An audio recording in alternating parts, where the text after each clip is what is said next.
Well, hello, welcome back to my channel. So glad you decided to tune in. Um, Today I'd like to provide some more thoughts on what a modern Renaissance man is and how one might achieve that.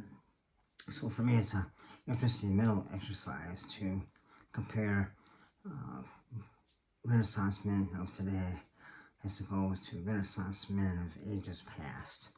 And again, it's just an interesting mental exercise to explore this thing we call Renaissance man a little more in depth. I want to apologize for being a little late on this video. I typically try to do one a week or so. I've been a bit under the weather. Feeling better now, so hopefully we'll get back on track, right? So, to be a Renaissance man, you need experience, knowledge, expertise in more than one field. Plenty of people that are experts in one area, but that can make for a pretty dull boy if they're in a situation where that expertise has no bearing. So perhaps you're an engineer and you're very good at your job, but in other circumstances that you'll find yourself a social party, for example, that expertise does you no good at all. So it's good to have expertise and knowledge in more than one subject. It's really necessary for a Renaissance man. And it's interesting that it's really harder now and easier now than it was in the past. It's harder because to gain knowledge, to be an expert in one area, one field, requires a lot of time, a lot of learning, and you have access to classes and YouTube, Google, libraries. These are things you would not have had access to in the past. So the level of knowledge now is much higher to be considered an expert than it had been in the past. So that makes it a little more difficult. On the other hand, it's easier because this information is easier to get. Imagine in ancient Europe, Middle Ages, for example, not many books, not many libraries. Only the wealthy had books. And actually a large part of the population couldn't even read or write in any case. So very difficult to gather that information that you need to be expert in something.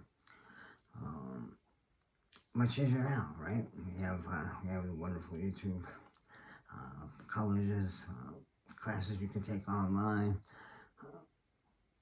television, documentaries, so many areas, so many ways of gaining this expertise now. So in that case, it is a little easier to be a Renaissance man today, I think.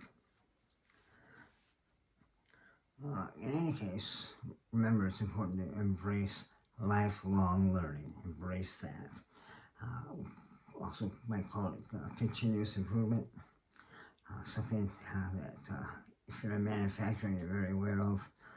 But you always want to continuously improve your knowledge,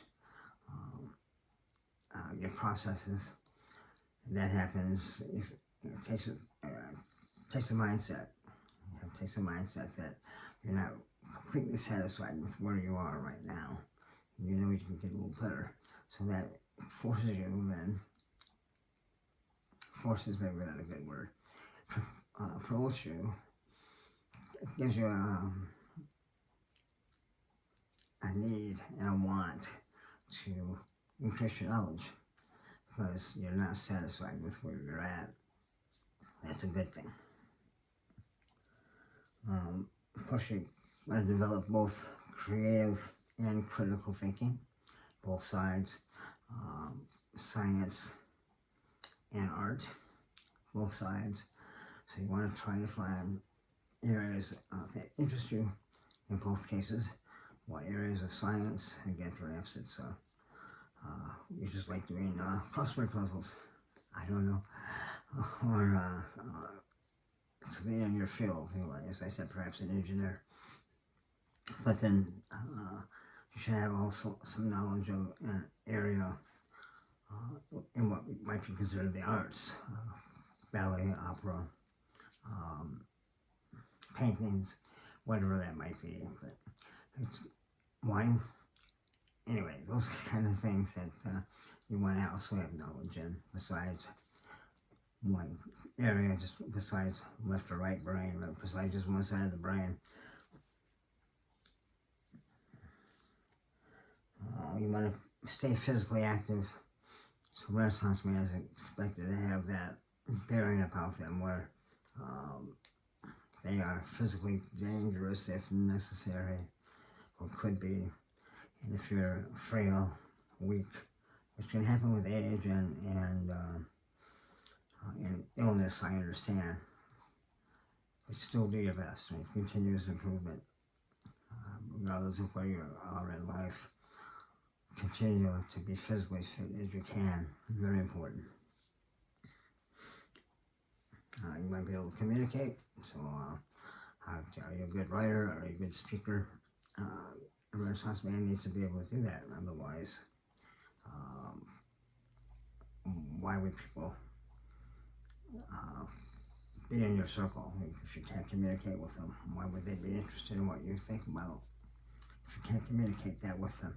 So think about that, mastering communications.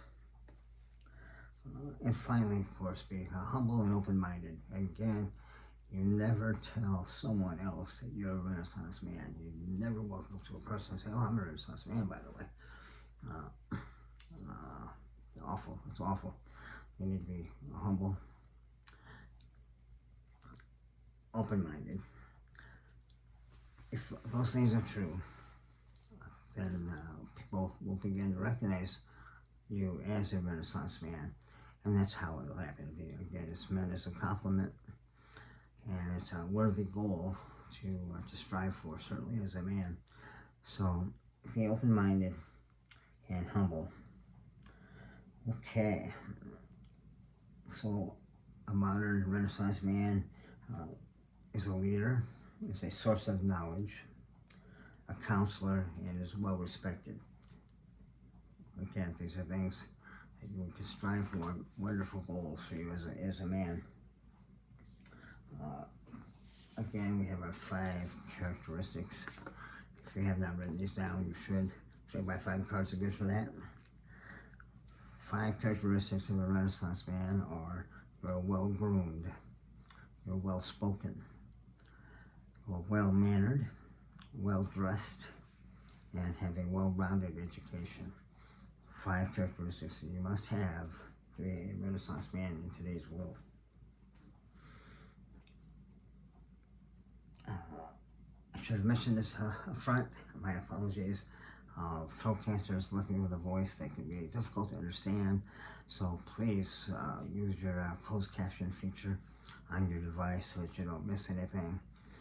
I do my best to enunciate, but again, it's just the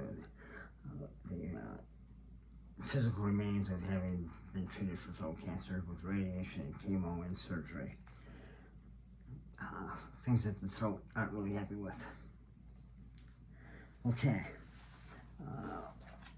Again, if you'd like to support us, I'd love to have you subscribe. That's how the word gets out. That's how people know about us, and help spread the word. I would love to see more men involved in this attitude of becoming better men, becoming leaders, well respected in the community, all those things, but in the end, become Renaissance men. So please do that. Hit subscribe for me. Very helpful. We're sponsored by a couple of books that I've written. You can purchase them on Amazon. One is called The Eyes of the Wizard King. It's a science fantasy book if you're interested in that genre, or just want a little escapism in your life, perhaps at night before you go to bed, help get you to sleep. So, Eyes of the Wizard King, it's available on Amazon, and the second part of that story is The Eyes of the Wizard King, A Balance in All Things. This is brand new. It is available on Amazon. We're working on the audio version now. That's not finished yet, but it won't be too much longer. Thank you so much for tuning in. I appreciate it. I appreciate your comments. So please keep those coming, and I will see you next time. God bless.